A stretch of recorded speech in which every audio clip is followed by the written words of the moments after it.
دکتر چه خبر؟ انتخابات نزدیکه. جنگ و دعوا و پاچگیری و کفگرگی و زیرزانویی و چکش فراوون. ولی تحلیل استراتژیشو میخوام آقای آها دکتر. محکم بشی تا برات بگم. مقام عظما تیغ و وردشه واسه حذف فله‌ای. اون طرف هم گفته اگه این کارو بکنی انتخابات سوت و کور میشه. ولی مگه فرقی میکنه؟ او دفعه که مردم گفتن زبونم لال اصلاح طلب اصولگرا دیگه تموم ماجرا بالاخره سوت و کور میشه. این حماسه حضور که تو حوزه قرار نیست باشه، که تو ضرب و تقسیم بعدیشه.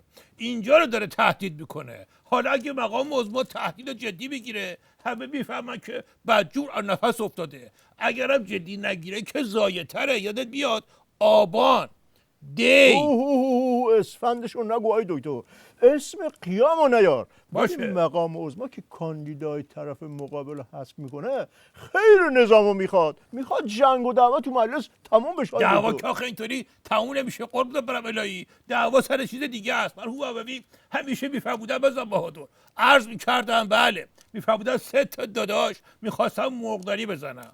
به اون یکی داداششون گفتن تو شریک نیستی. گفت به ارواح عمم اگه شریکم نکنین پرورش روبا میزنم بغل دست مرغداری تو اون.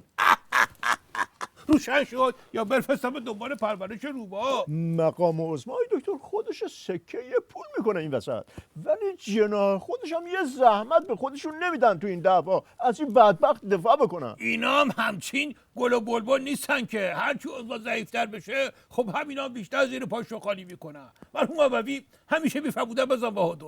عرض میکردم بله، میفهمودن 2 تا داداش رفتن خودشون پیش باباشون لوس کنن. گفتن اگه گرگ به ما 2 تا حمله بکنه تو به کدوم یکی کمک میکنی؟ گفت خب معلومه به گرگه. دکتر سوال بعدی، مگه این جوزف بورل جانشون اون خانومه نیست که سر سلفی گرفتن باش تو مجلس چند نفر زیر دست و پا موندن؟ آره. پس چرا خیلی تحویلش نگرفتیم این وسط؟ آخه به ما آدمش نیست که باید ببینه چه نسخه‌ای برداشته واسط بپیچه. مرحوم عوضی همیشه میفهمودن بزن بهادر.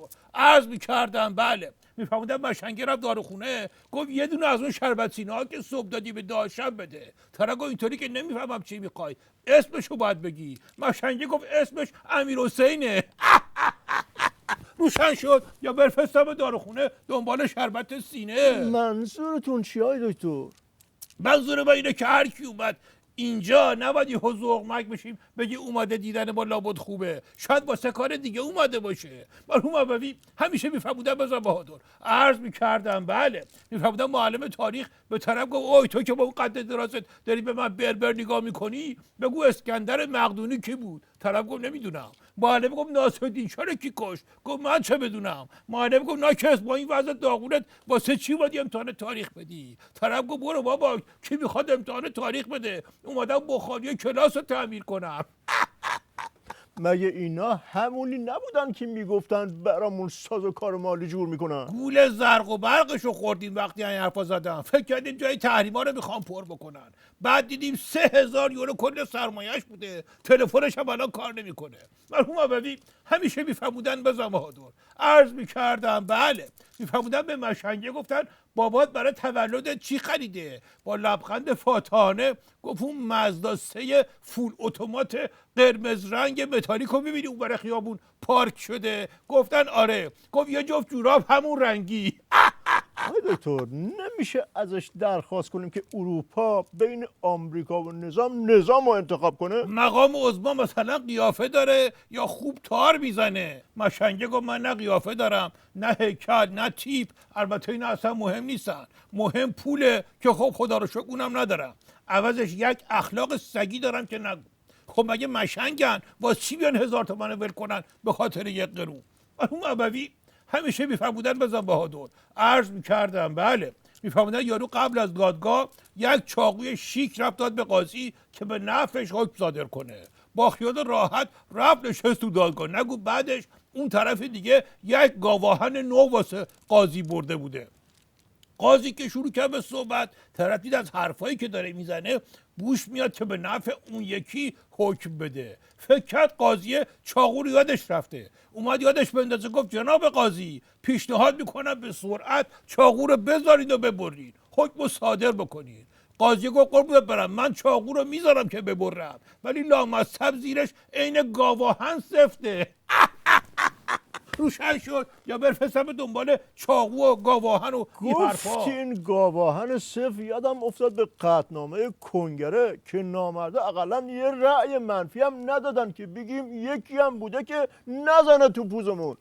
برای کنفرانس جده هم یه ظریف و اینا رو راه ندادن. خیلی ضایع شد. آدم شیرجه بزنه تو آفتابه شنا کنه اینطوری ضایع نشه که ظریف اینا ضایع شده. دنیای نامردی آقای دکتر. آره. پیام مقام عظما به اون مهمی که به دانشجو دادن کسی به کشکم نمیگیره، ولی کلیپ صوتی مکالمات کمک خلبان با برج مراقبت که با زحمت معلوم میشه چی میگن همه دنیا پخش میکنن. میگن ثابت میکنه که مقام عظما از همون لحظه اول میدونسته که هواپیما رو با موشک زدن. 3 روز دروغ میگفته. 3 روز که چیزی نیست واسه نظام آب خوردنه. امام راحل دروغ میگفت تا آخر عمر خودش و جانشینش و 7 جد و آبادش.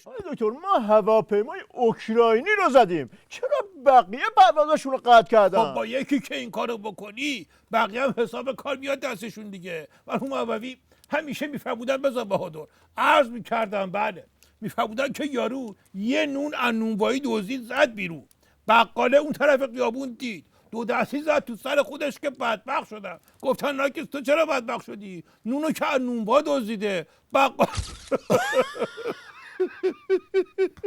ببخشید با عرض معذرت. مرحوم ابوی همیشه میفهمودن بزن بهادر عرض میکردم بله میفهمودن که یارو یه نون از نونوایی دزدید زد بیرون، بقاله از اون طرف خیابون دید 2 دستی زد تو سر خودش که بدبخت شدن. گفتن تو چرا بدبخت شدی؟ نون از نونوایی دزدیده. بقاله گفت خب نون خالی که نمیخوره حتما میاد پنیرش هم از من میدزده دیگه. روشن شد یا بفرستم به دنبال نون دزدی. آی دکتر الان لو رفته که نظام فناوری خوندن جعبه سیاه هواپیما رو نداره. آره. پس تو سانحه های قبلی چطوری میگفتیم اطلاعات جعبه سیاه رو خوندیم؟ اونا پروازهای داخلی بودن گندش در نمیومد، هرچی میخواستیم میگفتیم. الکی نمیگن جعبه سیاه چون روزگار مقام عظما رو سیاه کرده. آی دکتر بالاخره قبلی ها رو چطوری خوندیم؟ مرحوم ابوی همیشه میفهمودن بزن بهادر عرض میکردم بله میفهمودن مشنگه سواد نداشت ولی میخواست افه و ژستش رو بیاد. یه روزنامه گرفت الکی شروع کرد به خوندن. یکی ازش پرسید چی نوشته؟ بعد مشنگه گفتش که هیچی، نوشته که یه کامیونه چپ کرده. طرف یه نگاه کرد روزنامه رو سرتر گرفته بود براش درست کرد و بیا کامیونه هم درست شد. آقای دکتر سوال پایانی رو علی مطهری نایب رئیس رد صلاحیت شده مجلس پرسیده. گفته شورای نگهبان التزام قبلی به مقام عظما رو چطوری چک میکنه؟ ما که همه التزام قلبی و عملی و بانکی به مقام عظما داریم. شورای نگهبان به التزام قلبی کاندیده که کار نداره که. اون یکی جناح رد میکنه که التزام قلبی خودشو به مقام عظما برسونه. حالا سوال از کجا میتونی بفهمی کدوم طرف یک کرم سرشه کدوم دمشه؟ نمیدونم آقای دکتر. تاکتیکش اینه که وسط کرمه رو قلقلک میدی، هر طرفی که خندید سرشه. ولی استراتژیکیش با عرض معذرت تاکتیکیش اینه که وسط تاکتیکیش اینطوریه که وسط کرم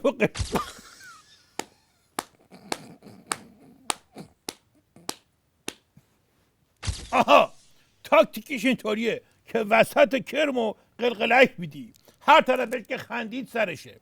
ولی استراتژیکیش اینه که ببینیم مقام عظما چی میگه. آقای دکتر من از این ناراحت نیستم که شما اعضای مجلس رو کردین کرم به درک، ولی اینا همه متعلق به مقام عظما هستن. آدم جزش از این در میاد که برای مقام عظما تبعات داره. مگه من گفتم که مقام عظما صاحب کرماست؟ مگه من گفتم که مقام